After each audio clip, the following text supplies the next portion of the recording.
శివుని 12 జ్యోతిర్లింగాల రహస్యం మీకు తెలుసా? ఒకసారి సృష్టికర్త అయిన బ్రహ్మ మరియు లోకపాలకుడు అయిన విష్ణువు తమలో ఎవరు గొప్ప అనే విషయమై వాదనకు దిగారు. వారి వివాదం తీవ్రమై యుద్ధానికి దారితీసే పరిస్థితి ఏర్పడింది. ఆ సమయంలో వారిద్దరి మధ్యలో అనంతమైన, అగ్నిమయమైన స్తంభం ఒకటి ఆవిర్భవించింది.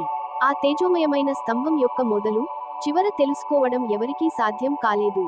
బ్రహ్మ గారు ఆ స్తంభం యొక్క శిఖరాన్ని, పై భాగాన్ని కనుగొనడానికి హంస రూపంలో పైకి ఎగిరి వెళ్లారు. విష్ణువు గారు ఆ స్తంభం యొక్క మూలాన్ని, అడుగు భాగాన్ని కనుగొనడానికి వరాహ రూపంలో కిందికి పాతాళ లోకానికి వెళ్లారు. ఎంత దూరం ప్రయాణించినా ఆ జ్యోతిర్లింగం యొక్క మొదలు, చివర వారికి కనబడలేదు. విష్ణువు తిరిగి వచ్చి ఆ స్తంభం యొక్క మూలాన్ని కనుగొనలేకపోయానని ఒప్పుకున్నారు.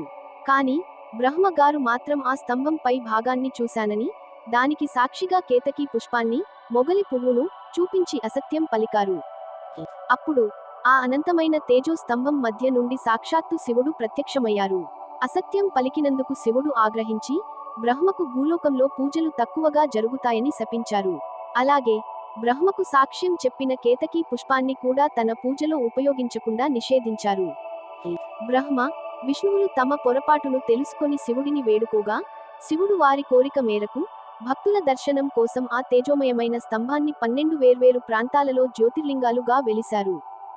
12 జ్యోతిర్లింగాలు: సోమనాథం, గుజరాత్, ప్రభాస్ పట్టణం; మల్లికార్జునం, ఆంధ్రప్రదేశ్, శ్రీశైలం; మహాకాళం, మధ్యప్రదేశ్, ఉజ్జయిని; ఓంకారమమరేశ్వరం, మధ్యప్రదేశ్, ఖండ్వా జిల్లా; వైద్యనాథం, మహారాష్ట్ర, పరాళి, జార్ఖండ్; దేవఘర్ లేదా హిమాచల్ ప్రదేశ్, బైజ్నాథ్. ఈ స్థలంపై కొంత భేదాభిప్రాయం ఉంది. భీమశంకరం, మహారాష్ట్ర, పూణే సమీపంలో; రామేశ్వరం, తమిళనాడు, రామేశ్వరం; నాగేశం, గుజరాత్, ద్వారక సమీపంలో; విశ్వేశ్వరం, ఉత్తరప్రదేశ్, వారణాసి, కాశీ; త్రయంబకేశ్వరం, మహారాష్ట్ర, నాసిక్ సమీపంలో; కేదారేశ్వరం, ఉత్తరాఖండ్, కేదార్నాథ్; గ్రిష్ణేశ్వరం, మహారాష్ట్ర, ఔరంగాబాద్ సమీపంలో.